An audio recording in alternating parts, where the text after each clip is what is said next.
Hello friends, my name's the Real Emile and welcome back to Forza Horizon 2.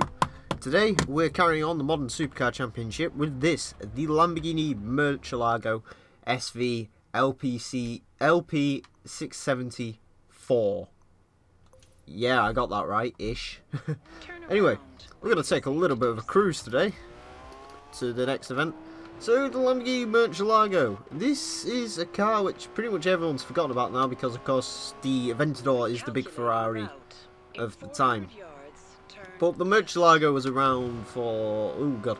It's been around since Top Gear started back in 2002. I think this car was released in 2001, I want to say, the original Murcielago. It lasted 10 years, which of course means we have 8 more years of Aventadorness to go, which is good. But yeah, this was sort of the final edition Murcielago here. This is the like I said, LP670-4 Super whatever V stands for, Veloce I think, I'm not sure. And this was designed to be the ultimate Lamborghini Murcielago really before the Aventador came along and pretty much improved on all the figures. As far as what it had back in 2011, it had 661 horsepower, I believe. Yes, I know it's called the 670. Forza calculates its horsepower differently to how most racing games do. I believe they actually go out and test some of the cars.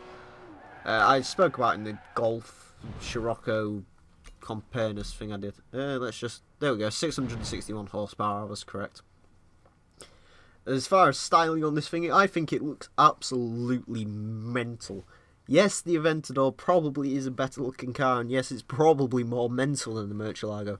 But the Murcielago is still a fantastic looking car. Even this 674 SV thing is a pretty awesome looking car. I'm not a fan of the rear end of it. I wish it wasn't so, like, black. It looks a bit odd. I would prefer to have the LP640 in the game, but I can understand their reasoning for going with the 670 instead. So yeah, overall, I really do quite like the Murcielago. I think it's a fantastic car, this.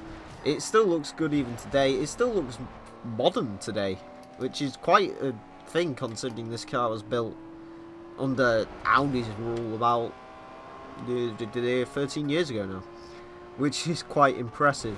Anyway, today's video isn't about the Murcielago or indeed the supercar, which I'll inevitably switch to again later. I just wanted to quickly touch on why these videos weren't out on Tuesday and Wednesday. So I basically wanted to record these videos with my new microphone, which, if you didn't see last video, is a Blue Snowball, which is fantastic. I wanted to sort of wait to record with it instead of just jumping in recording straight away, or rather than recording with my old mic and then thingy, because I was expecting this to come on Wednesday. It actually came today, which Friday, which is well good. I had to go pick it up, which wasn't good. The Royal Mail suck, deal with it. So yeah, unfortunately the videos I should have been making for like Wednesday and Thursday got pushed back to now. So enjoy your weekend. There's going to be a ton of videos coming out. Oh, there's going to be one. I cannot be beaten by a Huracan. The Huracan was beaten by the Gallardo last time. I'm doing terribly driving wise. It's not the easiest car in the world to drive this. It's quite understeery, if I'm honest. The last cars we drove, and I'm doing this episode straight afterwards, were very nice cars. The 458 Speciale and the Huracan, they're quite good to drive. This is still fairly good, it's just a bit understeery at low speeds in built up areas. But yeah, we're going to cross the line in our amazing Murcielago. Get another 20 points, which is all good. And what are we competing with on the podium? A Ford GT. They've shown one of them at Silver, haven't they, today at some motor show. It was quite good, actually. Not my favourite supercar coming out at the moment, but yeah, he's quite nice. It'll do. I presume it'll go up against the 488, the new Ferrari thing. presumably anyway. That's going to be what it goes up against. Oh dear. Now, this was the big Murcielago of yesteryear. This was sort of the ultimate Lamborghini well, not many years ago, about 3 years ago. So, the people at McLaren have put pretty much the same amount of horsepower in this, the 650S Coupe, which is the replacement for the MP4-12C, which is always a fun word to say. As far as key features on this, it has 641 horsepower, which is only 20 less than the big V12 Lambo we just drove. And I believe this car has a V8. And it only has... It's a 3.8 litre, the Murcielago was a 5 litre. Yeah, this shows a lot for what turbocharging does. I'm not sure if the Lamborghini was turbocharged, I presume it was at some point. Oh good, right, a bit sloppy off the start. Anyway, this car, well, it basically blew the 458 out the water when it came out. It came out last year, early on last year. And it sort of blew the 458 Italia out of the water a little bit, because it was much more powerful and much more exciting than its predecessor, and you could take the roof off it.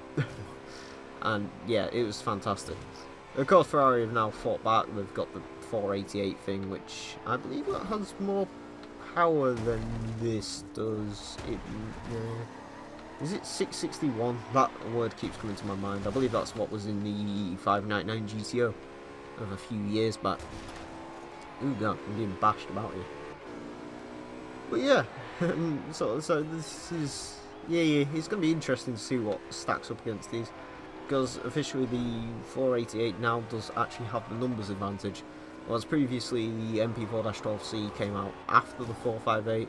It pretty much was better in every single way, slightly, except for on the soul factor, which is kind of big in a supercar.